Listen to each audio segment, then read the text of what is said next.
a máquina de fiação, o tear mecânico e o motor a vapor. 3 instrumentos que, juntamente com outras máquinas, transformaram o mundo. Desde os tempos primitivos, o homem vem fabricando e utilizando instrumentos. O instrumento executa um trabalho pequeno, visto que os músculos do trabalhador fornecem a força e o seu cérebro a habilidade. Séculos e séculos de fabricação e de utilização de máquinas. No ano de 1765, há mais de 200 anos...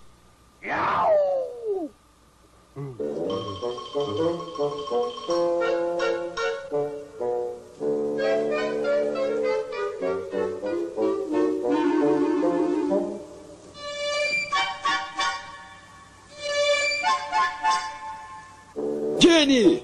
Jenny! Eu consegui! James Hargreaves aperfeiçoou a máquina de fiação manual, batizando-a com o nome de sua esposa, Jenny. É a Spinning Jenny, a máquina primitiva de fiar difusos múltiplos.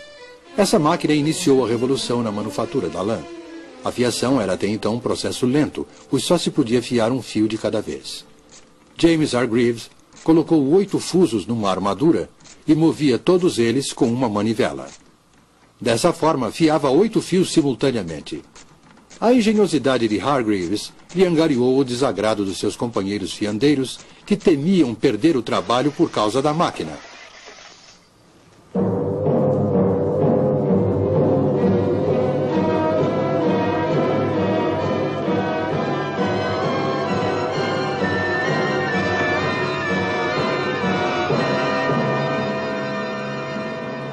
Mas Hargreaves não desistiu do seu empreendimento.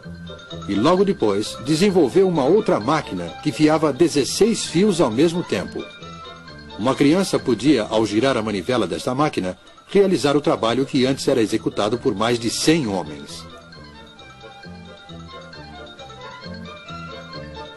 Ninguém conseguiria mudar o curso da história, pois uma descoberta iria inevitavelmente abrir caminho para outra. Em 1784, a população de Godby Marwood, uma pequena aldeia na região central do país, estava inquieta em virtude do que acontecia na casa do ministro da aldeia, o reverendo Edmund Cartwright.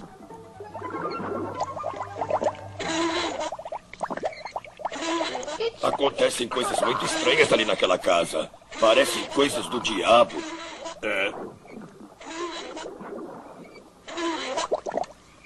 Segundo seus vizinhos, o reverendo não era um homem bom. Acreditavam que ele praticava bruxaria. Mas tais temores eram infundados. Cartwright havia simplesmente desenvolvido uma máquina, acelerando assim o processo de industrialização.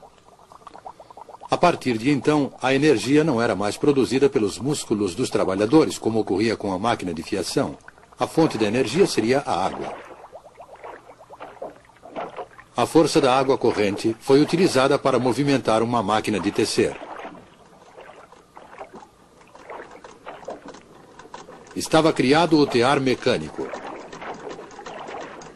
O trabalho manual na indústria têxtil foi abandonado, como foi também o velho sistema doméstico de manufatura. O tear mecânico, além de ter um preço elevado para o tecelão comum, era muito grande para ser colocado em casa.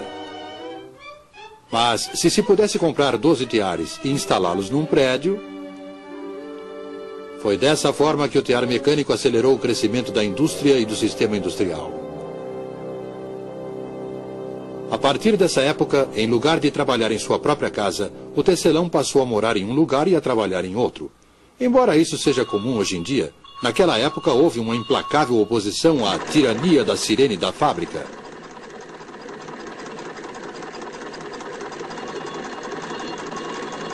Mas a máquina que daria o maior impulso à Revolução Industrial ainda estava por vir.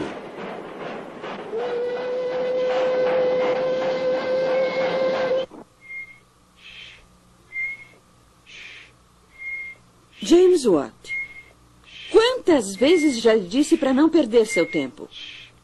Você não servirá para nada, menino. Não estou perdendo tempo, mãe. Eu estou inventando uma coisa. Inventando uma coisa? O que você está fazendo, menino? Nada demais, mãe. Ainda não tenho certeza, mas acho que é o motor a vapor. A história em torno do jovem Watt e a chaleira de sua mãe não é mais do que uma lenda. O primeiro motor a vapor foi, na verdade, desenvolvido por Thomas Newcomen em 1705 e era utilizado para retirar água das minas de carvão. Um dos motores de Newcomen foi levado para a oficina de Watt para conserto.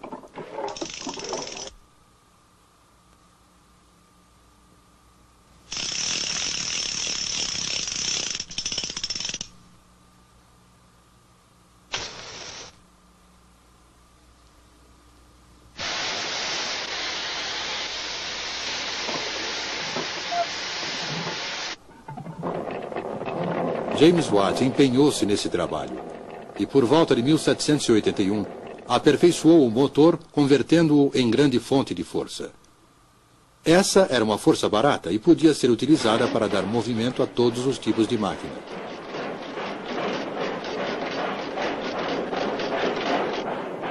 Com o motor a vapor de Watt e com o aperfeiçoamento dos métodos de beneficiamento do ferro e do aço, a Revolução Industrial era um fato consumado. A máquina de fiação e o tear manual foram abandonados.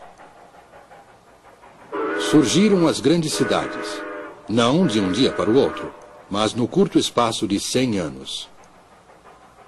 No lugar do mestre tecelão, semi-industrial e semi-fazendeiro, apareceu o capitalista, proprietário de muitos teares e empregador de centenas de trabalhadores. Com a Revolução Industrial, a Inglaterra transformou-se na fábrica do mundo no século XIX.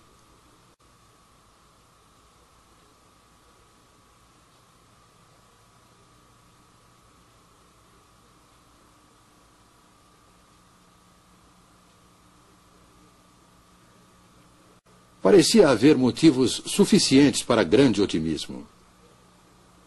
Ser um inglês no início do século XIX significava ter acesso, se fosse um inglês rico, a todas as comodidades e prazeres que o mundo podia oferecer.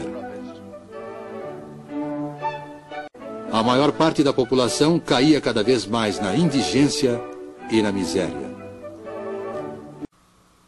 A qualquer hora do dia podia-se ver as mulheres utilizando, para as necessidades domésticas, a água de uma vala imunda e fétida, cujas margens eram cobertas com uma mistura de lama e lixo.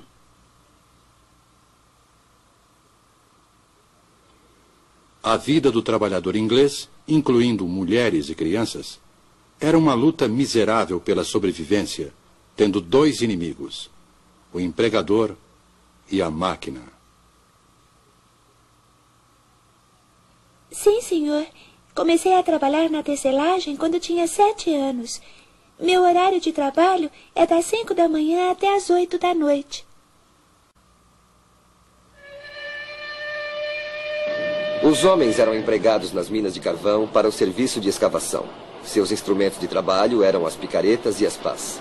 As mulheres e também as crianças eram encarregadas de arrastar a carga do carvão bruto de uma extremidade à outra através dos túneis subterrâneos.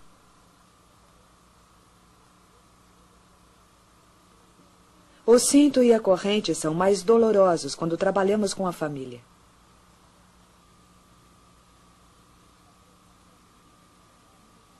É comum as mulheres largarem a carga e caírem da escada.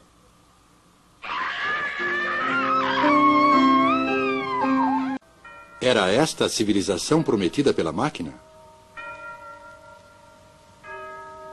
Durante anos, houve muito debate público pela reforma dos males sociais causados pela Revolução Industrial.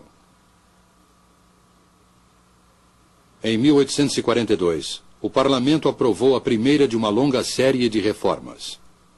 A Lei das Minas. Determinou que, a partir daquela data, o trabalho de mulheres e crianças menores de 10 anos nas minas de carvão estava proibido. Em 1847, a Lei das 10 Horas. A jornada de trabalho de mulheres e crianças na indústria têxtil não deveria ser superior a 10 horas.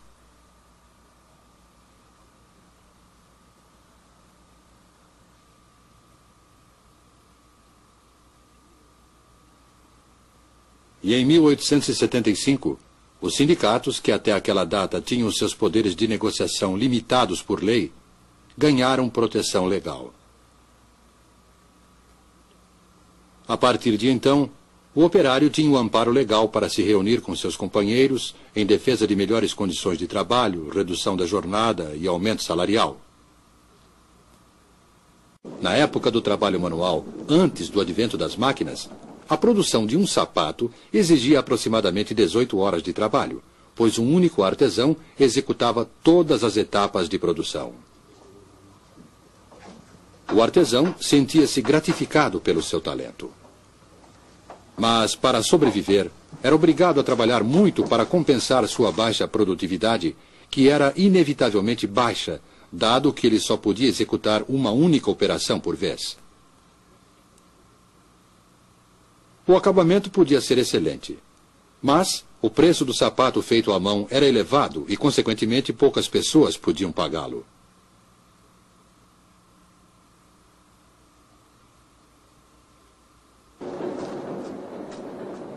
Com o advento da máquina, a produtividade dos trabalhadores cresceu espantosamente.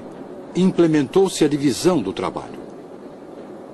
Do beneficiamento do couro até o produto acabado, cada operário executava somente uma operação, repetindo-a várias vezes.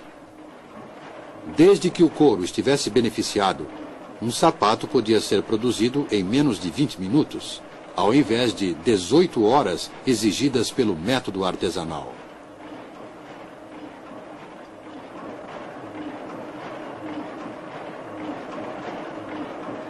Dessa forma, cada homem produzia mais graças à máquina, e sua produtividade cresceu.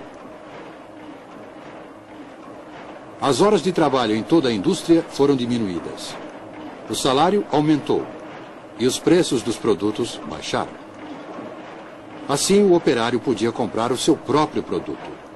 Mais pessoas podiam se beneficiar da crescente riqueza do país. Essa foi a promessa da máquina e da Revolução Industrial. É verdade que essa promessa ainda não se cumpriu inteiramente. Mesmo assim, é uma promessa de benefícios materiais para todos.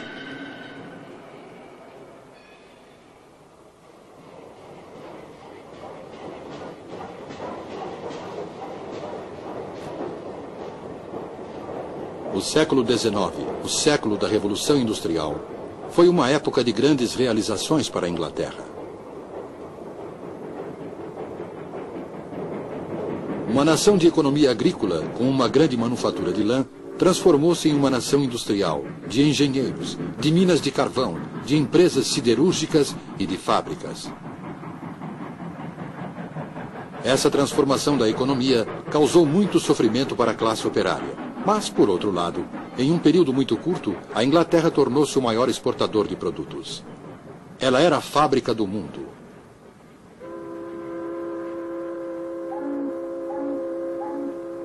Além de exportar locomotivas, motores a vapor, têxteis e outros produtos acabados, talvez o que mais a Inglaterra exportou foi a industrialização.